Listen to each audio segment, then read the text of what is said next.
Hey guys, this will be video 7 for the vintage Gretsch 6120 conversion and or restoration. And I'm gonna get a little bit technical in this video, so I'm gonna contradict what I had mentioned about not getting technical.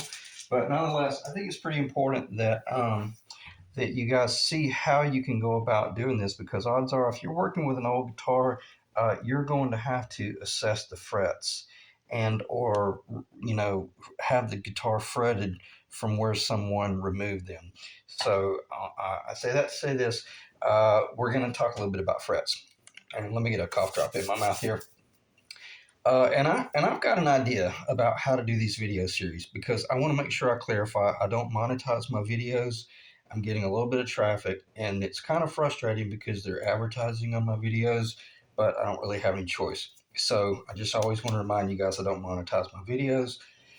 I'm here to help you build a guitar and or restore a guitar, and if anybody's going to advertise, I'm going to control the advertising. So what I'm going to do is, if anyone asks a question in a video, I'm going to try to answer that question at the front end of the next video. That way I don't end up in this exchange of back and forth of trying to explain how to reinvent the wheel. So on that note, there's a guy by the name of Clark that asked a question in the last video, and actually Clark had asked me a video probably several months back, and I've changed the name of my channel to Deja Blue Guitars, because that's my company that I'm going to be launching, and I've already got my website domain and all that blah jazz, blah blah blah. But I used to be a machinist. I used to build marine engines down in South Florida, and my original YouTube channel was called Tiki Hut Machine Shop. So for any of you guys that are tripping up on this, it's still I'm still the same. It's still the same account basically. So Clark had asked several months back about what type of glue did I recommend gluing the neck joint in, and I had mentioned I always like working with a tight bond because it's used by the aviation industry, and this that and yeah, I mean an epoxy, a two-part epoxy. But I got to make certain that I realize that sometimes I'll say something and someone will they won't hear me. And the only time I would use a type an epoxy is if you've got a joint that's really tragic and really sloppy, and you're trying to get a really good bond the best you can. Then I might recommend using the epoxy. But for the most part in the industry, we always use a tight bond, okay, or some sort of water-based glue. I don't go into the whole 1900s era of working with some sort of animal hide glue and all that crap. I just don't want to fool with it. Uh, when I was learning from Benedetto, the Benedetto series, he was using the tight bond back in the 90s.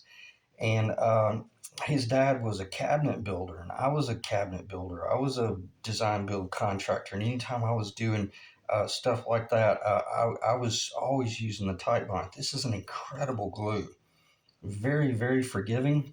But the thing about the tight bond, you need to have a real good join, and it better and see, the problem is, I'm going to try not to spend any more time talking about this, but this is important because these are the things you're going to run into. If you're building a Les Paul or you're restoring a Les Paul, well, you got three sides here. You got the bottom and the treble side and the bass side where it goes up into the body.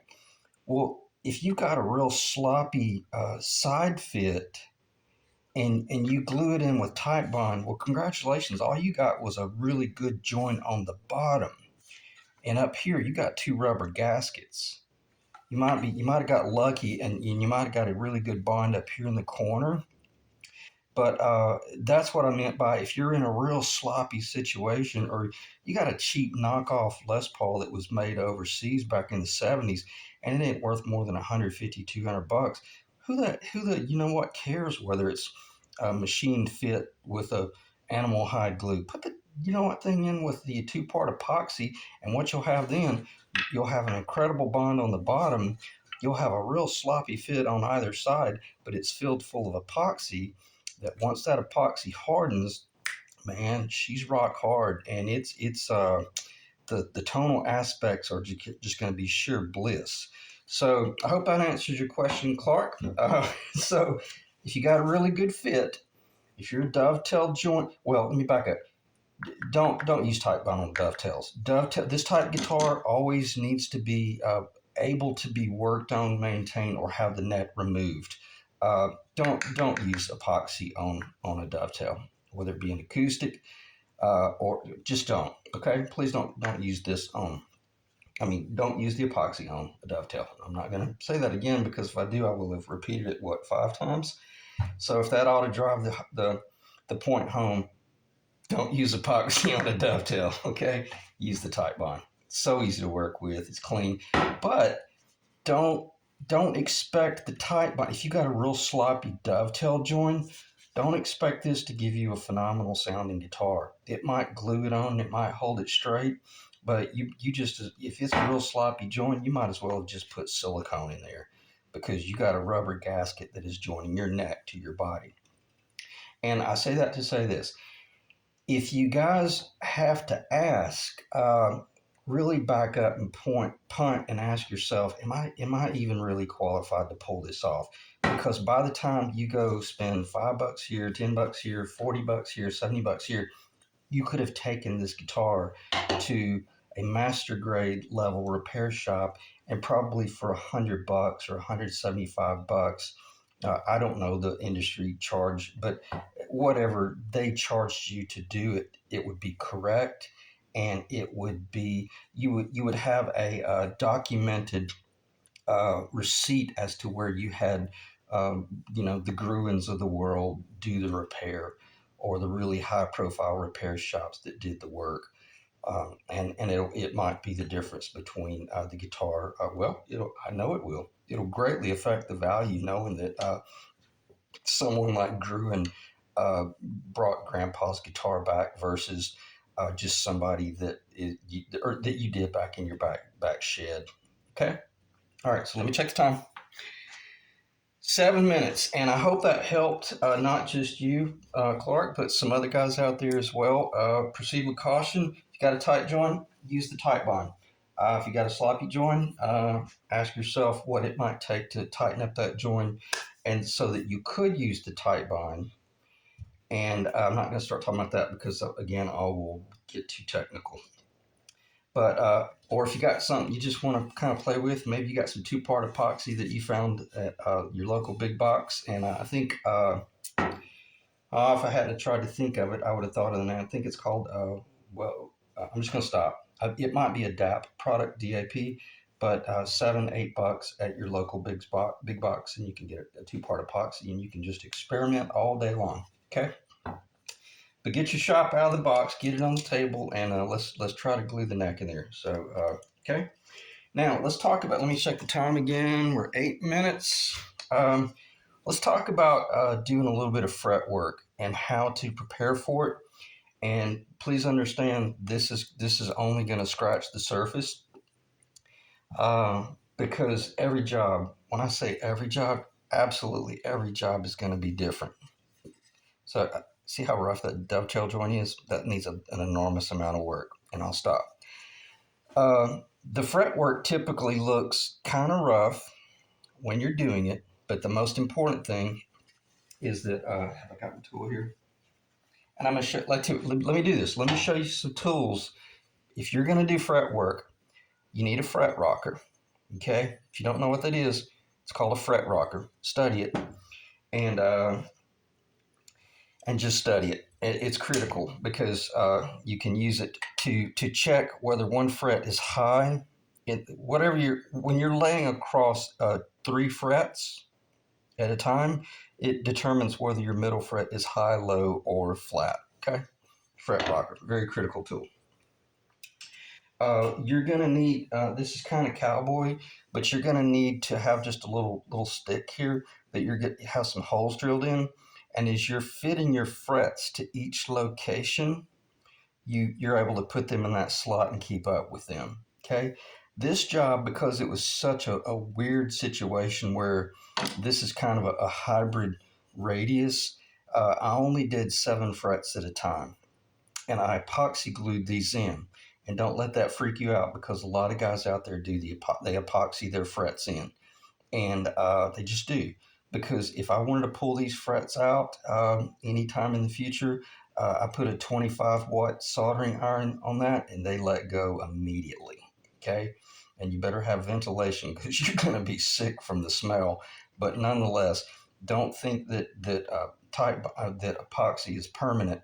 When it comes to putting a 25-watt soldering iron on that fret, it'll melt that stuff immediately.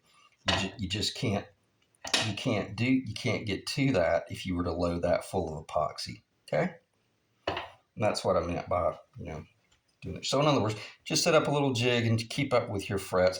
And the way this design is, you can label it if you want, so that you don't risk starting here. But truth be known, it's pretty obvious which one's longer and which one's shorter. So this is going to be the first fret. It's going to end the job. And the reason, before I forget, let me show why. Because these are, I'm not going to go into too much detail. Let me see if that's in the camera, hopefully. I need a piece of paper behind that. Let me see if I can be really still. Okay, see the little overhang? Most of that's going to get sanded off or filed. Most of that will be cut and filed off. So, but this tang from one side to the other side should be an extremely precise fit up in here. And I always start with the long ones first, because it's not if, but when I miss 30% of them and I miss my target, well, I just whatever I missed, I just move it down 4 or 5 frets. Okay, because I got to assure myself that I got a really precise fit there. And I'm not gonna excuse me, I'm not gonna go into tricks about how you can take an X-Acto knife and heat up the blade and melt the binding if the binding's kind of thick, but I just did. So just know that there's some trickery there that can be done to allow that tang to actually run halfway up into the binding if you need to, but not so much so that you see the binding through the neck. And if you want to really geek out about fretwork and binding, just watch my last video where I did the how to design build a 50s era Les Paul. And I spent an enormous amount of time about how to build that job, and that'll put you to sleep. But, yeah, it'll help you go to sleep. So that was my target. And how do I pull that off? Uh, I'm going to go ahead and show you briefly just this little cowboy thing that I came up with. All it is a piece of maple, okay? And I got a little bit of a notch on the end there that will allow me to take the fret and flip it upside down. And there's a little wall back there that catches the fret. It's even filed on an angle so that the crown actually hooks. And then I can take my file and I can clean it up. But typically what I do, if this fret is, gotta keep up with that. This is what the frets will look like. They're going to be square. See, they're gonna, if you get them pre-radiused, they'll be about 2.5 inches long each one, and you'll be cutting off like 30% of each fret for the most part, and you'll end up with the first. I usually shape every one of the frets on one side, and that always reveals to me when I look down which was the factory side, and then which was the side that got snipped by the pliers, and see, that way I can tell that was my first cut, and then that was my factory cut. Doesn't mean that one is better or worse, because they better be identical once you flip them over and you look at the back.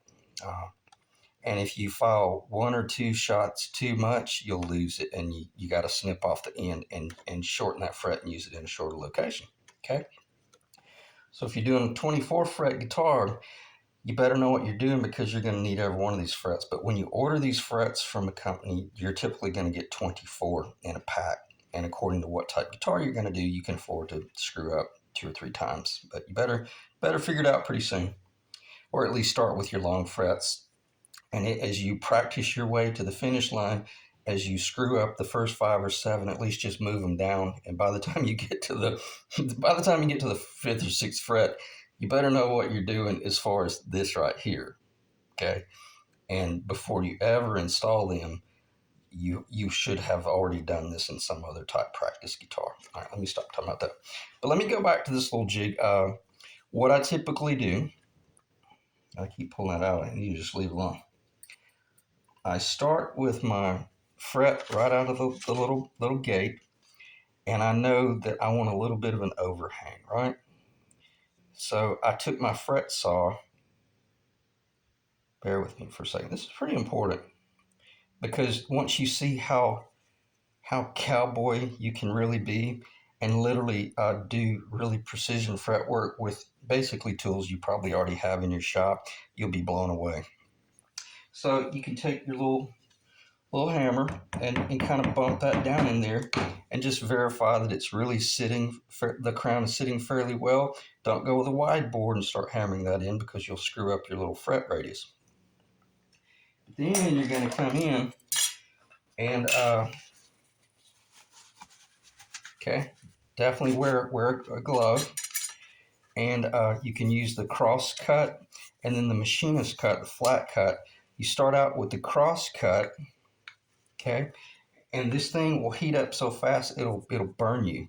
So come in with some. Let's see. This is in a vise, and you're at a low table. You're sitting there, and you got your favorite jazz tunes on. You got to have something that keeps you from losing your cool. Because if there's anything that will just send me over the edge, it's doing frets. I hate doing frets because I just hate it.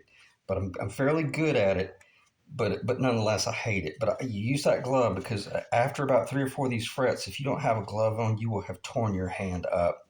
And you've got like a bullhide leather here, and then you're basically just going to come in right here, and you're going to watch the flat plane on that board, and you're going to watch your file, okay, and you're just going to cut that tang off until you see that file move up, and you're a machinist. You got to go in machinist mode, and you got to control this tool, and you got to really cut into it as you're pulling up, okay, and you're holding it down with your thumb. There's no sense in clamping all this because this is going to happen within about probably 15 hard passes or maybe 20 or 30 soft passes. And then you're just going to work you're not going to take it all the way to the finish line with the cross cut. You'll take it up pretty close to where you see the file beginning to, I'm going to move now. See, I've got a loose slot back here, or a little bit more loose. And you're going to be taking that file up to the point where you can see, okay, I'm getting pretty close. I need to back off, otherwise I'm going to lose the fret. Then you take your flat machinist file and then and most of you guys should know this. Don't go back and forth. When you're using this file, you're cutting. Okay, you're cutting very precise. You're making certain that file doesn't do any of this crazy stuff. And by using that little board, anyone who's just has the slightest mechanical abilities will just be able to do a phenomenal job with this. Okay, it's very therapeutic as long as you can keep it under control. If you don't know what you're doing, it'll send you off the deep end so fast you'll be yelling at your favorite dog, and you don't want that because it takes them a while to recover. Okay, so and that's how you do it. And then if you want, you could come in with a little micro file and flip it over and look at it and go, I need just a little bit more. If you want to kiss it a little bit, then, well, I say if you still see that tang, you got to get the tang off. Don't have any shading of the tang left. Let me check the time because I feel like I'm getting long-winded. Yeah, I'm going to end the video here fairly quickly. So I'm just going to exit in general conversation because I want to keep these videos averaging around 20 minutes or so. But nonetheless, and this is, your snips. Once this is overhanging real far or before you cut, you'll just be, cutting them off, okay? because the once you're at this stage, and then maybe these dried overnight. I did 14 frets last night, epoxied them in, made certain that I had them nice and level, and just to kind of be safe. Usually, what I'll do is I'll come in and I'll just do a real sweet, gentle clamp, nothing really serious, and then I'll just kind of clamp that together. And that just guarantees that I've got a real nice level surface and nothing funky happen. Uh, Odds are the next day you're going to pull it out of the clamp and you're going to find that, oh man, how did that one cricket get in there? Or how did those three crickets get in there? You got to find the crickets, whether they're high or low. If you hammered one in a little bit too much and it's too low, don't panic. Just put the soldering iron on it and raise it up a little bit. How do you raise it up? Just take a real fine chisel and just kind of bump it. Don't start prying. Just take your little hammer and you can bump it, and it'll ease up a little bit. And then if you got a bit of a gap there, put it this way. I would rather have a gap under one of the frets. If all of these were perfectly level, I'd rather have a gap under this one, under under the crown, and then I filled it in with epoxy or wood filler or whatever, rather than sanding every one of these off just to catch one fret that I got a little bit too low. Heat it up, lift it up. If you got one that's a little bit high, see if it truly is high and coming out of the body. Heat it up and hammer it down a little bit. Okay. In other words, you can pull them, you can push them or pull them. Okay. And fret work is just it's one of those things. I don't do enough fret work to be a master at it, but I've done enough of it to know how to kind of cowboy my way to the finish line, and I just do. So let me check the time again. We're over 21, almost 22 minutes, counting down. In the video, in the video right there, and then the next video, all the frets will be in that neck. Probably I'll go ahead and have them filed and shaped, and I'll be preparing to address this dovetail. And we'll be talking about putting this baby together because I'm going to be changing the pitch on it and all that jazz. And I'm just going to stop talking because I don't want to talk about everything that's going to come in the future. But just take it from there, and you guys make your own choice as to what type of glue you want to use